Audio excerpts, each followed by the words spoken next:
Bienvenue sur cette chaîne consacrée à l'éveil.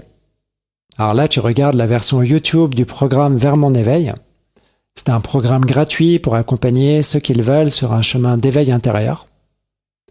Évidemment, il y a plusieurs vidéos par module, donc c'est mieux de les regarder dans l'ordre. Dans la vidéo précédente, on a vu ce qu'est l'éveil.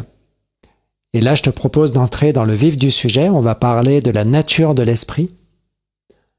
Donc, quand je parle d'esprit, je ne fais pas spécifiquement référence à Dieu, ni à un défunt, ni à une entité. Tout simplement parce que dans ce programme, on ne cherche pas à imposer une vérité absolue. On se contente d'observer ce qui existe, sans créer de croyances, ni de ressentis forcément subjectifs. Donc c'est quoi la nature de l'esprit? Pour t'aider à comprendre, je t'ai créé une petite image. Enfin, c'est plutôt ChatGPT qui l'a créée. Donc je t'invite à regarder cette image avec attention dans un premier temps. Donc on voit trois parties dans cette image. D'abord, il y a l'esprit. Donc c'est le vide qui contient tout ce qui existe. Donc ce dans quoi on baigne tous. Le vide auquel on est tous reliés. On va dire dans un premier temps que l'esprit, c'est notre nature commune. On va l'observer et le définir un peu plus tard. Ensuite, il y a le brouillard. Donc là, tu le vois sur le dessin. Ça représente ton mental qui s'agite, le flux de tes pensées, de tes émotions. Et le brouillard, c'est tout ce qui nous illusionne aussi.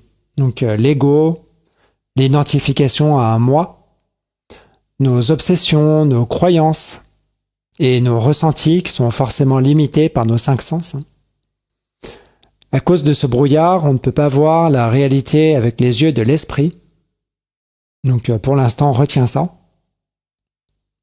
Troisième partie du dessin, c'est le monde réel. Donc là, il faut bien comprendre que notre perception du monde réel est déformée par ce brouillard, justement. Donc les émotions négatives, le mental, les pensées, la fatigue. Et ce que tu perçois avec tes 5 sens, ou 6 sens si tu ajoutes l'intuition, est forcément limité, biaisé. On pourrait dire imparfait. Donc en étant plus précis, le monde qui t'entoure te semble stable, alors qu'en vérité, il change en permanence. On va prendre l'exemple d'une montagne. Donc tu penses que la montagne est toujours la même parce que chaque jour tu la vois, si tu habites à côté évidemment, comme moi. Mais imagine, tu reviens dans 1 million d'années, on va dire, la montagne, elle aura peut-être disparu à cause de l'érosion, du vent, ou de l'eau, ou la tectonique des plaques. Il y aura peut-être un lac à la place. Autre exemple, ton corps change en permanence, tes cellules se renouvellent, et tu vieillis chaque seconde, même si tu ne le vois pas là tout de suite. Autre caractéristique du monde réel, tu crois que ce que tu vois est solide, que la matière est solide. Là aussi, c'est une illusion. La matière est composée à 99% de vide, tout simplement parce que les atomes sont très éloignés les uns des autres. Et en fait, ce qui donne l'illusion d'une solidité, c'est le champ électromagnétique. Donc concrètement, si je touche l'écran, le champ électromagnétique des électrons de mon doigt est repoussé par celui de l'écran. Donc c'est ça qui donne l'impression que l'écran est solide. Je reviens au dessin. En fait, ce dessin est super important parce qu'il explique tout. Il te permet de comprendre comment réaliser l'éveil. La première étape, c'est de dissiper le brouillard du mental, donc de calmer tes pensées, tes émotions. Et ensuite, il faut remettre de la conscience là où il y a de l'ego, donc se désidentifier du moi, désapprendre toutes nos fausses croyances, nos concepts. Deuxième étape, une fois que le brouillard disparaît, là, tu peux te poser et observer le monde tel qu'il est. Donc, comment est-il? Il est impermanent, donc il change tout le temps. Et il est vide, donc non solide. Ça, c'est ce que j'appelle voir le monde avec les yeux de l'esprit, alors qu'avant, tu le voyais avec les yeux de ton esprit ordinaire. Donc, tout le brouillard qu'il y a dedans. Tu commences à comprendre. Cette image est très importante, donc je te mets en commentaire un lien pour pouvoir la télécharger. Maintenant, on va observer l'esprit et essayer de comprendre sa nature. Donc encore une fois, on ne cherche pas à comprendre ce qu'il est. Donc tu l'appelles comme tu veux, hein, Dieu, la vie, on s'en fiche, ça c'est pour les religions. Donc par nature, l'esprit est vide, calme et stable. Alors tu vas me dire, comment tu le sais? Ben, c'est hyper simple.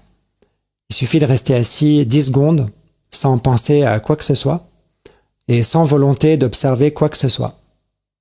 Donc fais-le. Tu ne penses à rien, tu n'observes rien et j'arrête de parler pendant 10 secondes.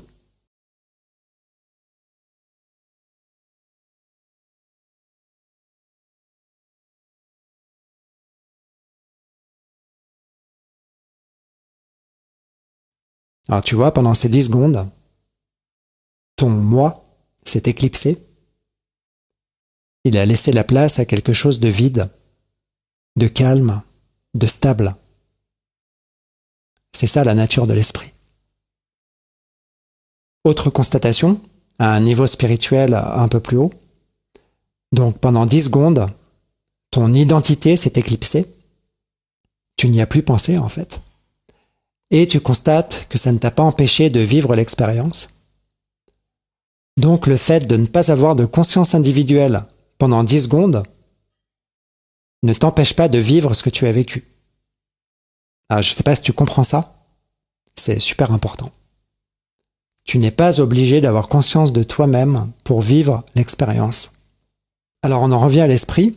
Je t'ai dit qu'on observait juste sa nature, donc vide, calme et stable, sans chercher à comprendre qui il est, mais ça ne nous empêche pas d'affirmer ce qu'il n'est pas. Donc ce n'est pas ton esprit ordinaire, c'est-à-dire tes pensées, ton mental, tes émotions. Ce n'est pas non plus ton ego, donc pas ta conscience individuelle ni ta personnalité. C'est pas ton identité. Donc tu vois, on tourne autour des mêmes concepts. En fait, l'esprit, c'est ce qui reste quand tout ça a été enlevé. Une présence toujours vide, calme et stable. Voilà pour la nature de l'esprit. Alors évidemment, tout ça, c'est pas une invention de ma part. Ce sont des enseignements issus du bouddhisme.